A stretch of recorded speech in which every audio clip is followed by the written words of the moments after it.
जी welcome again. हम question number 1 और उसकी जो जुज नंबर 3 थी उसको हल किया था। अब हम जुज नंबर 4 को हल करेंगे। ठीक है जी। अब हम जुज नंबर 4 को हल करेंगे जी। क्वेश्चन नंबर 1 है और उसकी जो जुज नंबर है वो है जी 4। अब फोर्थ जुज में हम देखते हैं कि क्या है। क्योंकि मैंने अपने व्यूवर्स के साथ वादा किया है कि मैं हर सवाल को हल करूंगा आपके साथ। ठीक है। कहता है the division of the sum of two numbers, the division of sum of two number by their difference is equal to 1, second number is less than first. ठीक है जी। तो अभी आपने इसको ध्यान रखना है जी कि आपने करना क्या है।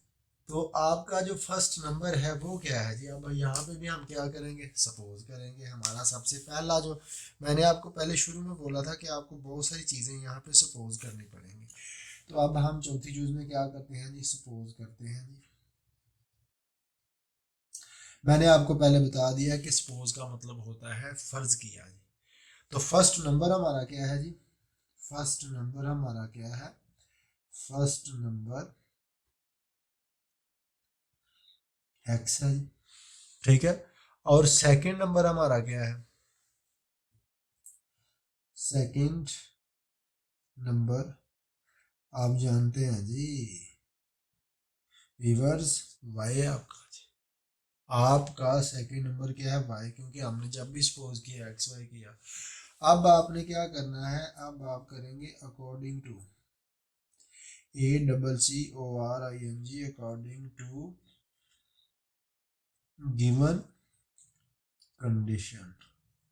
तो अब कंडीशन क्या है जी इसकी। अब थोड़ा सा सवाल ये कॉम्प्लिकेटेड है। वो कहता है the division of sum of two number. अब टू नंबर हमने फाइनल कर लिए, यानी फर्स्ट नंबर हमारा एक्स है, सेकंड नंबर हमारा वाई है। अब उसने कहा है कि पहले दो नंबरों की तकसीम, यानी एक्स जमा वाई तो हो गया ये जी। क्या हो गया जी, the division of sum of two numbers by their difference, by their difference, यानी उसी रकम को ही आपने क्या कर देना है, मनफी कर देना। तो ये डिवीजन आ गई जी आपकी। और ये बराबर किसके है जी, 1 के। तो यही आपका जवाब है। सो हम जोज नंबर जो है वो पांचवी पे चलेंगे। पहला सवाल और उसकी जो पांचवी जुज है वो हम अभी देखेंगे।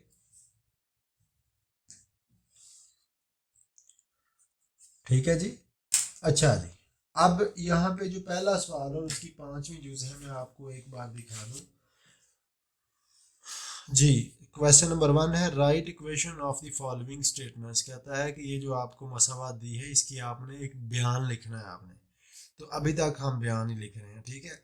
कहता है twice of any age increased by 7 years becomes y years। twice of any age। अब यहाँ पे जो एज है वो हम क्या करेंगे, सपोज करेंगे जनाब। ठीक है। तो यहाँ पे जो हम क्या करेंगे जी, सपोज अब जो हमारी एज है वो क्या है जी, एक्स ईयर। जो एज है वो क्या है जी, एक्स ईयर।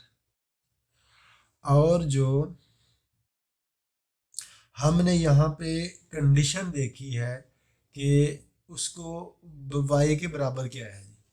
तो कहता है ट्वाइस ऑफ एनी एज। अब ट्वाइस ऑफ एनी एज, अब हमने एज को क्या किया है, एक्स, तो ट्वाइस क्या होगी, 2x।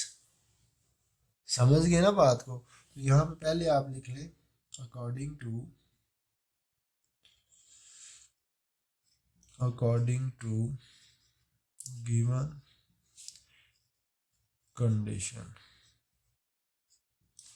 तो अब उसने कहा है कि ट्वाइस ऑफ एनी एज। तो हमने एज को किसको सपोज किया जी, एक्स ईयर। तो एक्स ईयर के साथ अगर हम 2 कर देंगे तो ट्वाइस बन जाएगा। तो ट्वाइस हमारा क्या हो गया जी, हल हो गया। Twice of any as increase by 7। Increase क्या होता है जी, अब इंक्रीज बाय 7, इंक्रीज करेंगे तो जमा उसमें आ जाएगा, ठीक है। तो वो बराबर किसके होगा, वाई के। वो बराबर किसकी होगा, वाई के। आप दोबारा देख लेंगे, कहता है twice of any as increase by 7 years becomes by year. तो ये बाय ईयर आपका आ गया और दैट्स योर आंसर है जी आपका, ठीक है। अब हम चलेंगे क्वेश्चन नंबर 2 की तरफ। तो जो क्वेश्चन नंबर 2 है वो भी बेहतरीन क्वेश्चन है और हम कोशिश करेंगे कि एक एक क्वेश्चन के ऊपर हम एक एक ही वीडियो बनाएंगे, क्योंकि ये क्वेश्चन थोड़े से लेंथी हैं। इसलिए मैं चाहता हूँ कि आपको पूरी समझ लगे और एक वीडियो में एक ही क्वेश्चन हो।